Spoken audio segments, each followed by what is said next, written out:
Deploying code from Bitbucket typically involves using Bitbucket pipelines as integrated CI/CD service. Here's how to deploy code using Bitbucket. Enable Bitbucket pipelines. Log into Bitbucket and navigate to your repository.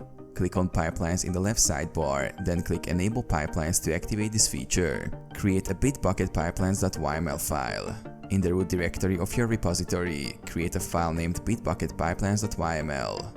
This file defines your build, test, and deployment processes. Define the deployment steps. Open the Bitbucket pipelines.yml file and specify the deployment steps.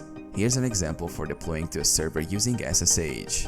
Replace the script commands with the actual commands needed for your deployment, such as uploading files or restarting services. Commit and push changes. Commit the Bitbucket pipelines.yml file to your repository. Monitor the deployment. Go to the pipeline section in Bitbucket to monitor the deployment process.